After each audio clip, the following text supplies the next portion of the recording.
O atual cenário nas frentes de batalha na Ucrânia revela um quadro cada vez mais crítico para o governo de Kiev. Nos últimos meses, o exército ucraniano tem sofrido derrotas consecutivas, marcadas por uma série de retiradas forçadas e perda de território significativo para as forças armadas da Federação Russa. O que antes era descrito como um impasse militar, hoje se configura como um colapso progressivo das linhas de defesa ucranianas, principalmente em regiões estratégicas do leste do país, como as províncias de Lugansk, Donetsk e Kharkiv. De acordo com fontes militares russas e analistas independentes, localidades inteiras, anteriormente sob controle de Kiev, estão sendo ocupadas com relativa facilidade. Um exemplo desse avanço foi registrado no distrito de Sansk, onde as forças russas, com o apoio de artilharia pesada e cobertura aérea, assumiram o controle de pelo menos 8 povoados em questão de dias, forçando a retirada das tropas ucranianas.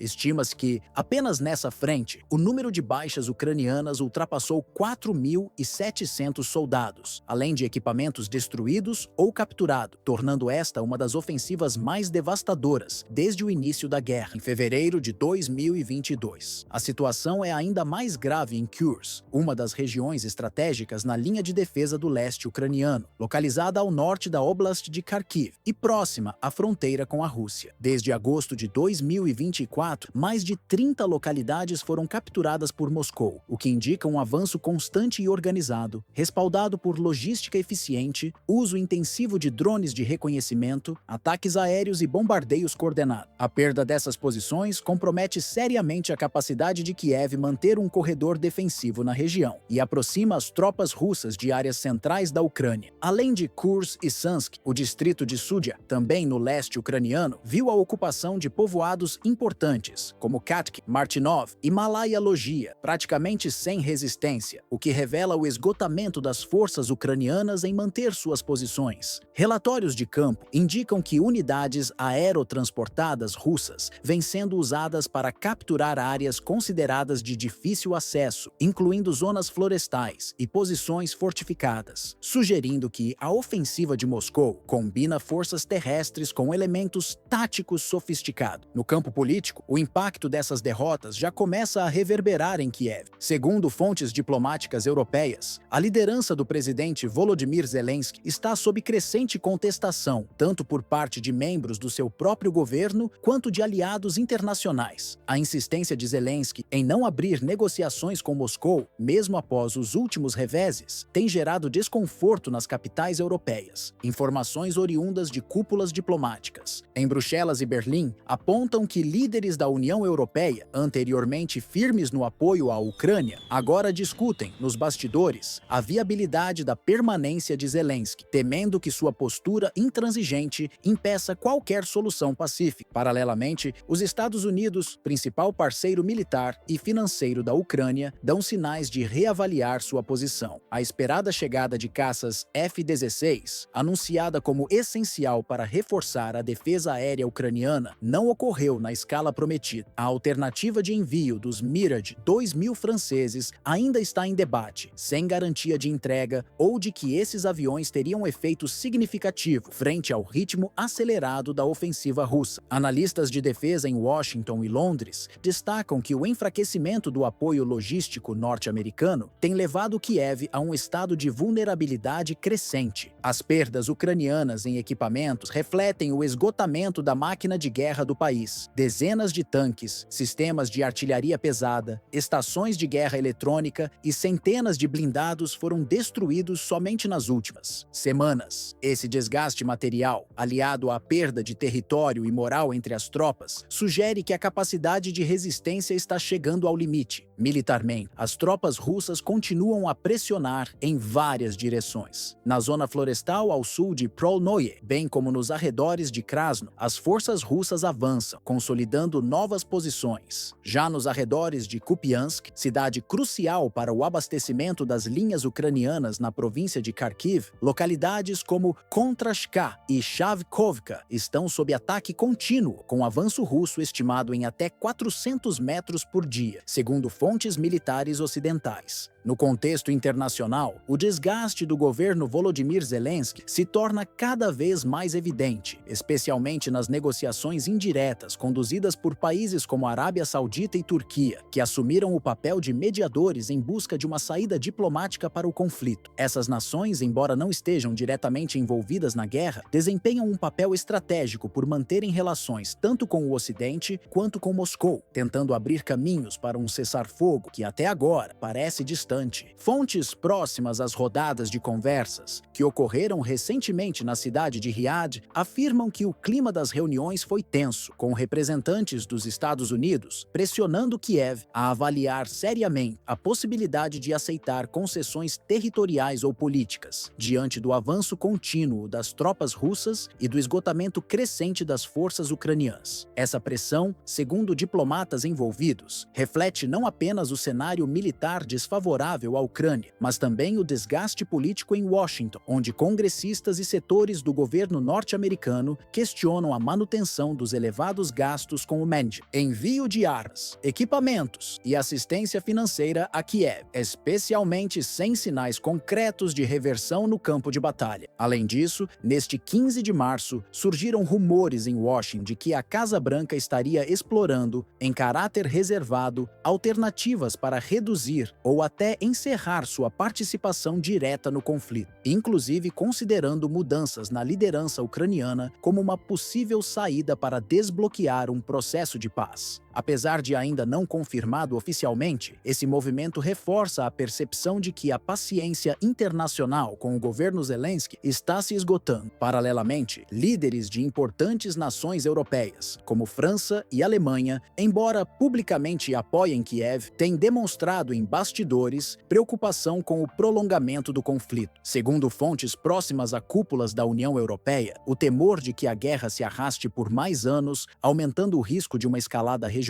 e aprofundando a crise econômica do bloco, já fez com que alguns países defendessem a busca por um acordo pragmático com a Rússia, mesmo que isso signifique o abandono de algumas das demandas iniciais da Ucrânia. Diante desse quadro internacional complexo, cresce a percepção de que o conflito pode estar se aproximando de um desfecho, embora o rumo exato ainda permaneça incerto. Se Kiev não conseguir reorganizar suas linhas defensivas e garantir o apoio contínuo de Washington, Bruxelas e Londres, o risco de um colapso militar completo se torna cada vez mais concreto. Além disso, o desgaste político de Zelensky, tanto interno quanto externo, levanta dúvidas sobre a capacidade do governo ucraniano de conduzir uma eventual negociação sem enfrentar forte oposição dentro do próprio país, onde parte da população e lideranças políticas já criticam o prolongamento da guerra e as consequências para a sociedade civil. Assim, o futuro da Ucrânia parece pender entre dois cenários, ou uma solução diplomática negociada, com pesadas concessões, ou o risco de uma derrota formal no campo de batalha, com consequências imprevisíveis para a estabilidade da região e para o equilíbrio geopolítico da Europa Oriental. Por enquanto, resta saber se haverá abertura real para o diálogo, ou se a guerra seguirá seu curso devastador até um desfecho forçado pelas circunstâncias.